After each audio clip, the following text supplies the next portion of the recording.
Mais concrètement, la femme qui a envie d'avoir son contraceptif demain ou après son accouchement, elle va aller où? Et c'est pour ça que j'ai cherché sur Internet, j'ai trouvé DKT, j'ai vu toutes les vidéos, j'ai vu tous les dessins animés, je me suis dit, je dois savoir un peu plus. Bonjour Donia Moleka, donc vous êtes la directrice marketing de DKT en RDC. Pour information, DKT International est une organisation caritative à but non lucratif qui promeut la planification familiale et la prévention du VIH par le biais du marketing digital et social. Donc DKT propose également des contraceptifs via des agents de santé et des cliniques partenaires. Est-ce que DKT fonctionne exclusivement en Afrique ou bien l'organisation est-elle opérationnelle sur d'autres continents, Donia? Alors oui, bonjour Sarah. Alors oui, DKT ne fonctionne pas qu'en Afrique. On est aussi en Asie, en Amérique latine. Donc voilà, on est en Afrique, on est sur plusieurs pays, à part la RDC, mais à travers le monde, on est à peu près sur plus d'une trentaine de pays en voie de développement, notamment, comme je l'ai dit, en Afrique, en Asie, en Amérique latine. D'accord. Alors, comment est-ce que je peux avoir accès aux contraceptifs et est-ce que vous proposez tous les contraceptifs sur le marché? Alors, on ne propose pas tous les contraceptifs sur le marché. Et quand je dis pas tout, par exemple le patch qui est assez populaire en Europe, qui n'est pas vraiment ici. Par contre, on propose quand même une gamme assez variée, allant de la pilule à un dispositif intra-utérin appelé le stérilet, connu comme le stérilet. Donc, on a plusieurs différentes méthodes, que ce soit hormonales ou non hormonales, qu'on propose sur le marché. Ouais.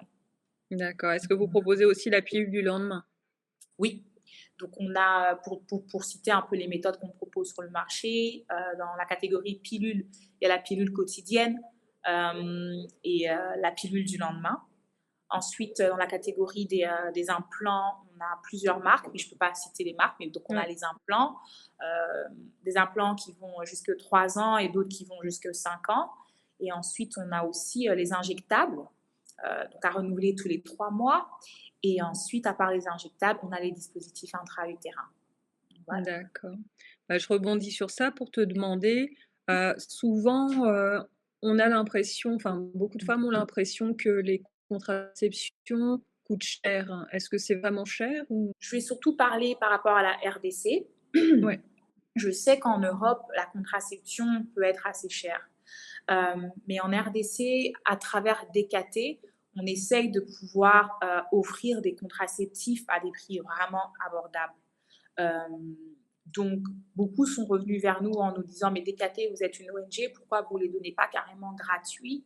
On ne peut pas les donner gratuits parce qu'on veut aussi pouvoir responsabiliser les femmes, qu'elles sachent que voilà, si je peux investir X montant pour mes cheveux, pour mes vêtements, pour mon téléphone, je peux aussi investir pour ma santé, et notamment pour ma contraception. Donc, à travers DKT, là je parlerai vraiment des contraceptifs que DKT offre, très très bonnes marques, des marques qui sont aussi en Europe. Étant donné qu'on les a, la majorité, on les reçoit sous subvention, on arrive à les mettre sur le marché pour rien du tout. Je vais donner un exemple. La pilule quotidienne, vous pouvez la retrouver dans des pharmacies. La marque que DKT offre peut être retrouvée en pharmacie pour à peu près 1000 francs congolais. C'est quoi? C'est moins d'$1. Voilà. Les injectables, vous les trouvez aussi pour à moins d'$1 sur le marché. Les dispositifs intra-utérins, y compris l'insertion, ça nage autour de maximum $10. Et vous gardez un dispositif intra-utérin entre 5 et 10 ans. Donc, on est vraiment là pour la population, la masse, les gens qui n'ont pas nécessairement les moyens de s'offrir ces contraceptifs. Ensuite, on les revend aussi à des hôpitaux beaucoup plus luxueux, qui coûteraient un peu plus cher, mais même dans ces hôpitaux-là, ça reste abordable, je pense. Ouais. Et est-ce que vous restez dans la ville ou vous faites aussi les interventions à la campagne? Enfin, est-ce qu'il y a cette possibilité aussi d'être à la campagne et d'aller Oui, chez oui, les oui, cathés pour avoir un contraceptif? oui. Alors, ce qu'il faut savoir, c'est que le siège social ici au Congo, c'est à Kinshasa. Ouais, Euh, mais à part Kinshasa, on est dans 8 autres villes, pour parler que de villes, si je dois parler en termes de villes. Et l'ancienne façon de découper les provinces, on dirait qu'on est dans 8 autres provinces. Mais avec la nouvelle découpe, on est à peu près dans 19 provinces. Et en région, c'est plus pauvre qu'à Kinshasa. Mais notre présence y est. On travaille avec des cliniques partenaires. Donc, ce que les gens doivent savoir, c'est que euh, nous, on est créateurs de la demande, on fait de la d'accord, sensibilisation, on forme des prestataires cliniques sur terrain, donc on fait de la formation, la création de la demande à travers le marketing social euh, et on fait des ventes. Mais ensuite, on travaille en collaboration avec des centres de santé, des cliniques qui existent déjà dans les communautés. On leur apporte la connaissance, on leur apporte tout ce dont ils ont besoin et ensuite on fait le relais. On communique pour que les gens aillent dans ces centres de santé qui se retrouvent déjà dans leur communauté. Donc oui, on n'est pas que dans les grandes villes, on est surtout dans les milieux ruraux. En fait, c'est le but principal de DKT, c'est d'avoir une présence dans les milieux ruraux et pas nécessairement dans les milieux urbains. d'accord. Et est-ce que, depuis que tu travailles à DKT, est-ce que tu as déjà observé il y avait une amélioration enfin, des gens acceptent plus la contraception maintenant ou c'est encore un chemin, qui semble long? Hmm. Je dirais qu'il y a encore du chemin à faire. Il y a encore énormément de chemin à faire. Mais depuis que je travaille chez DKT, j'ai pu voir ce changement. Pour donner un exemple, le taux de prévalence contraceptive en 2010 était de 5,4%, très très bas. Oh, En 2013, il était de 6,5%. Et pas plus tard qu'en 2019, l'année dernière, il était à 18%. Et il faut noter que l'initiative de planification familiale 2020 avait pour objectif d'atteindre un taux de prévalence contraceptive de 19% en 2020. Donc, on n'est pas loin de notre objectif. Donc, avec ça, on voit que les mentalités changent, mais c'est vraiment petit à petit, un pas après l'autre, avec tous les efforts que DKT met sur terrain avec les autres acteurs en planification familiale, on voit ce changement. Même si ça reste encore, il y a encore beaucoup de tabous, beaucoup de mythes autour de la contraception, énormément de barrières autour. Mais on voit qu'il y a quand même du changement. d'accord. Je rebondis sur ça. Quel genre de barrière, tu as pu observer? Waouh! Alors, la première, c'est les traditions, les Ouais, mœurs, la culture. la culture. Alors, en Afrique, on sait, hein, avoir des enfants, c'est une bénédiction.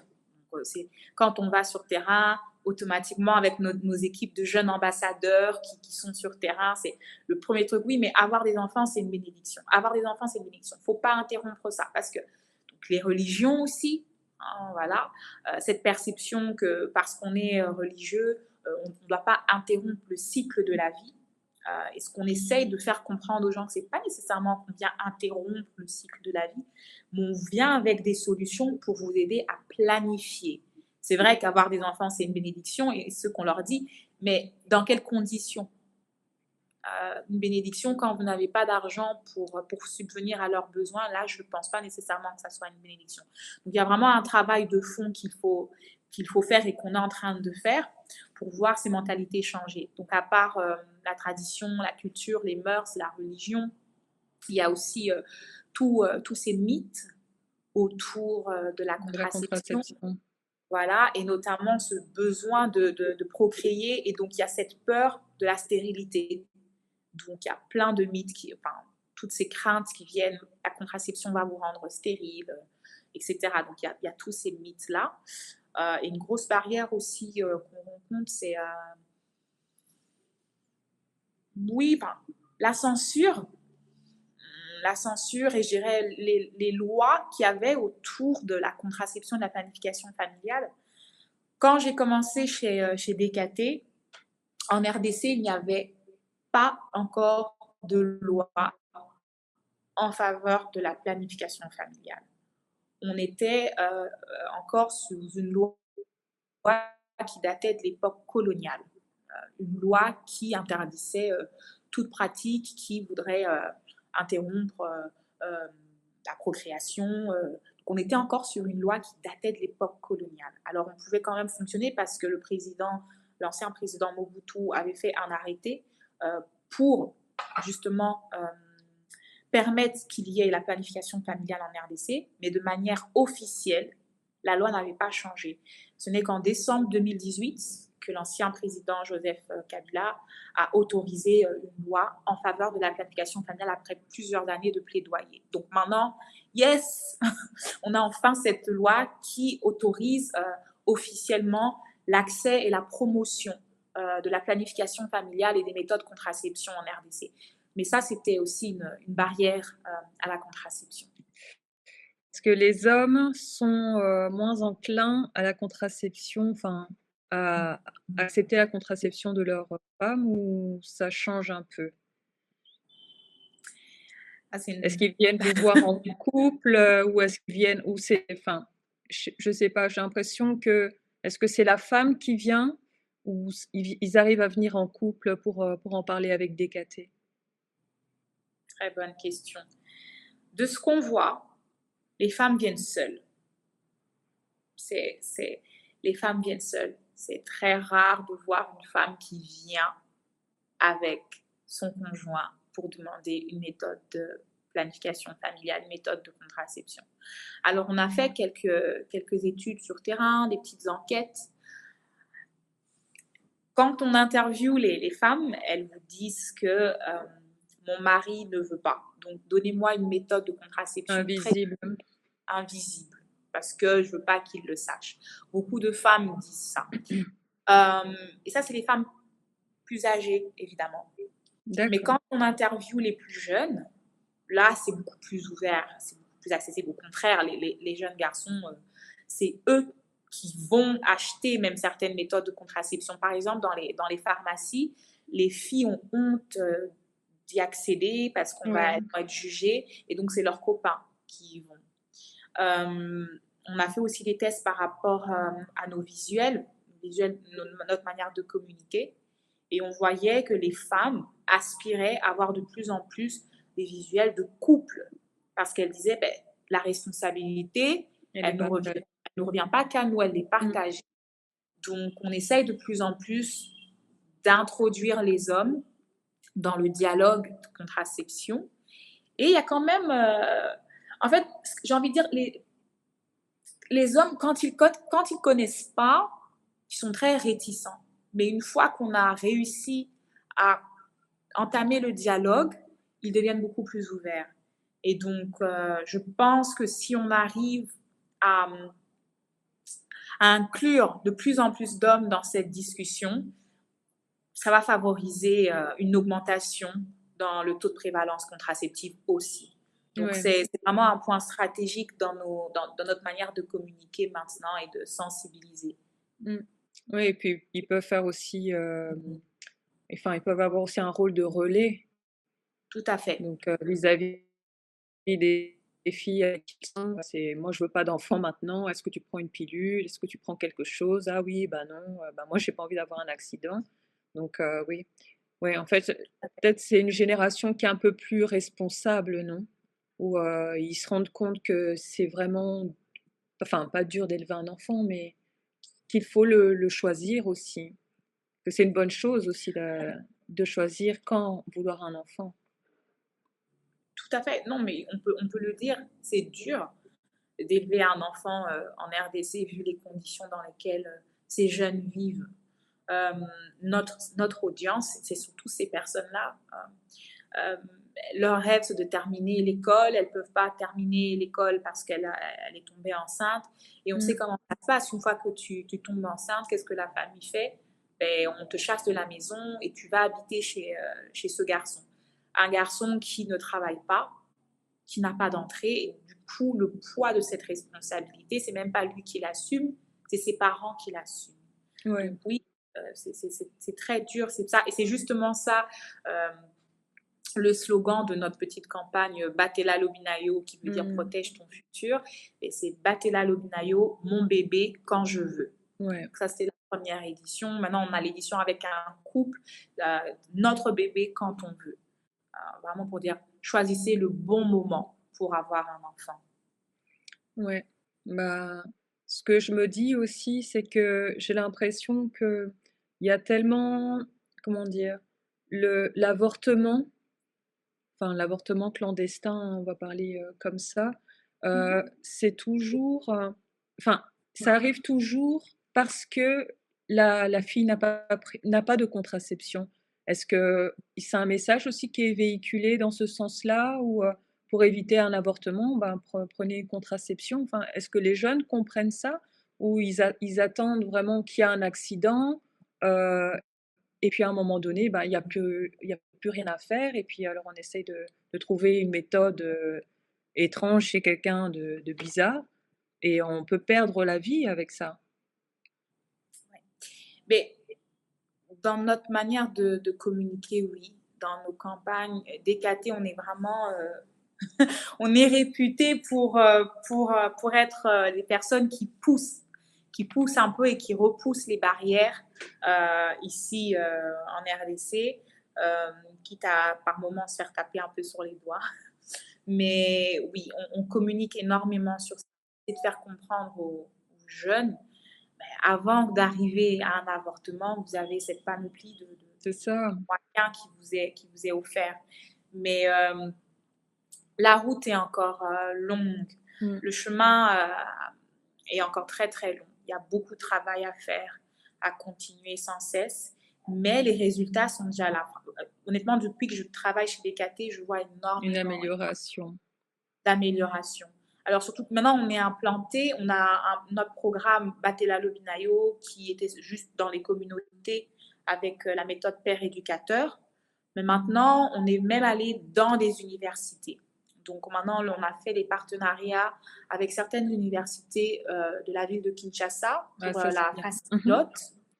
Et maintenant, on est en train d'étendre ce programme en région aussi. On est allé sur Lubumbashi et à Kisangani aussi. Et on a des partenariats avec les universités. Donc là, c'est très, très bien aussi parce qu'on voit que le comité de gestion de l'université est très ouvert. Très, très ouvert. Oui, c'est pour le bien-être des là. étudiants. Oui. Ils veulent qu'on soit là pour parler aux étudiants, enlever tous ces tabous, avoir un dialogue ouvert pour qu'ils sachent voilà, vous avez des moyens contraceptifs à votre disposition. Vous pouvez nous appeler. DKT, on est là pour vous, répondre à vos questions. Voici notre page Facebook. Vous pouvez aller poser toutes vos questions en message privé. On a des gens qui vont vous aider, qui vont vous soutenir. Parce que Sarah, les jeunes, qu'on le veuille ou pas, ils trouveront toujours le moyen de ne pas tomber enceinte ou de se faire enlever une grossesse. Et c'est pas nécessairement les bons moyens. On a entendu toutes sortes d'histoires, des médicaments qu'elles prennent pour éviter de tomber enceinte, mais qui n'ont rien à voir avec la contraception. Elles prennent des médicaments contre les vers intestinaux, mélangés avec de la quinine, mélangés avec paracétamol, mais des doses énormes pour ne pas tomber enceinte, parce que dans leur tête, comme on a mis sur la notice, attention à ne pas prendre quand on est enceinte, voilà, si j'ai passé un rapport sexuel, au cas où tomber enceinte, je prends ça, comme ça, je suis sûre de ne pas être. Mais elles sont désespérées, quoi. Ouais, c'est horrible. Est-ce que par rapport à la crise du coronavirus, vous avez dû adapter votre offre? Puisqu'il y avait moins de déplacements, enfin, c'était plus difficile de se déplacer pour les filles. Oui. Donc oui, par rapport à cette crise, donc il y a eu cette période un peu de confinement.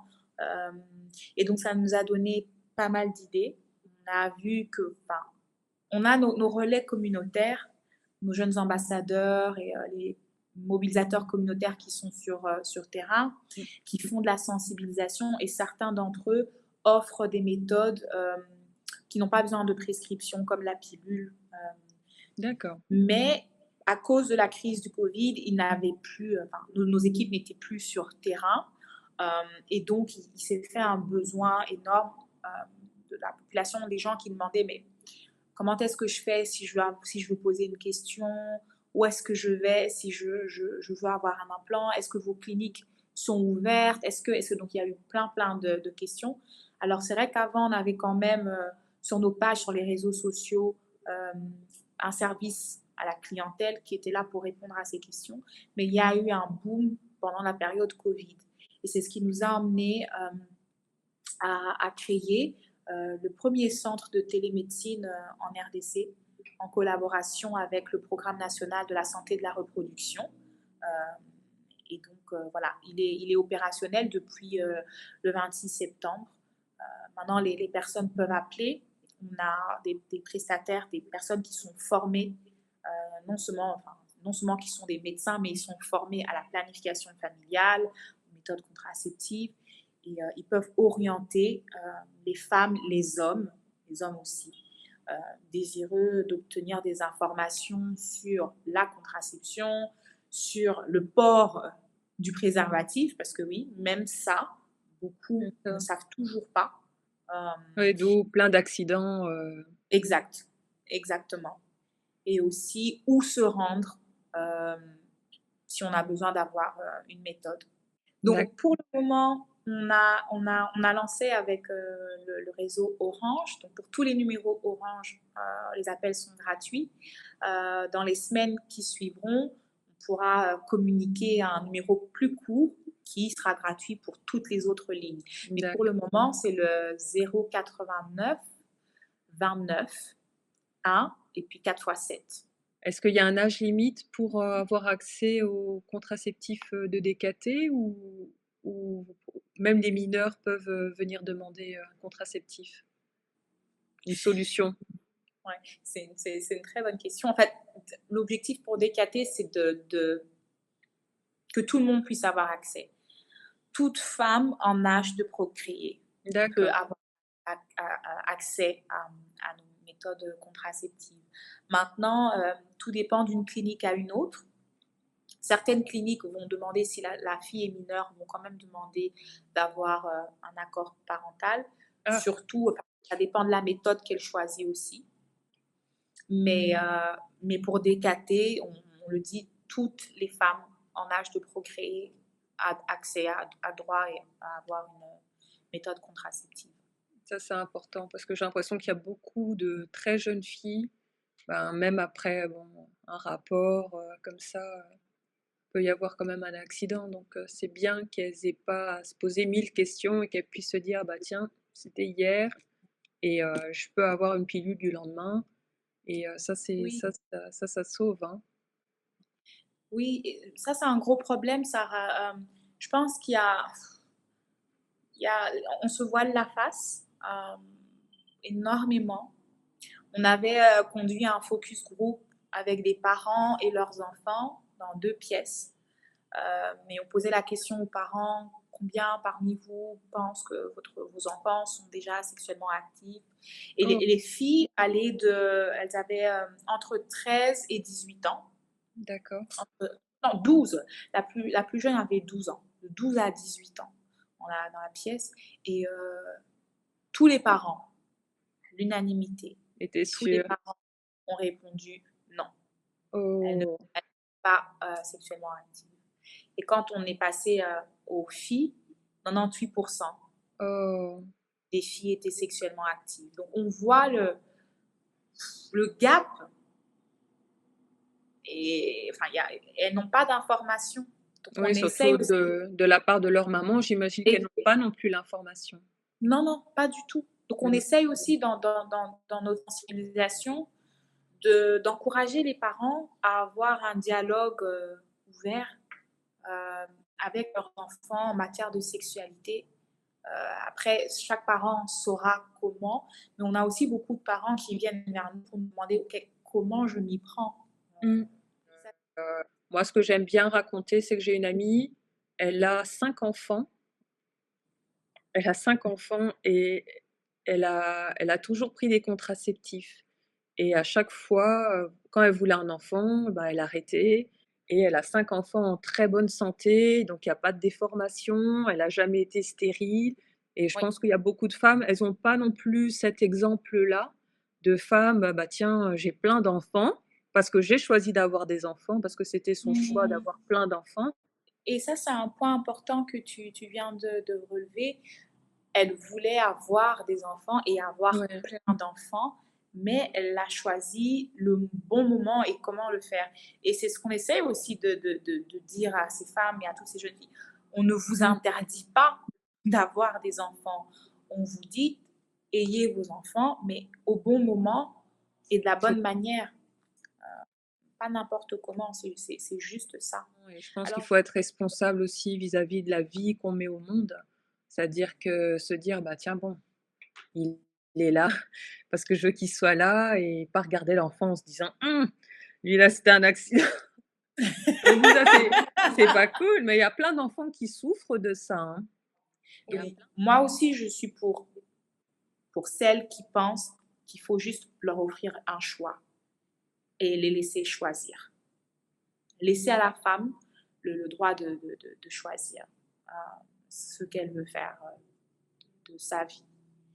Pas lui imposer un choix qui après aura des répercussions sur cet enfant ouais. qui n'a pas demandé à être là. Bah, écoute, Donia, je voulais te remercier. Je voulais te remercier. Merci pour ta disponibilité. Merci pour, toutes tes informations, tes conseils.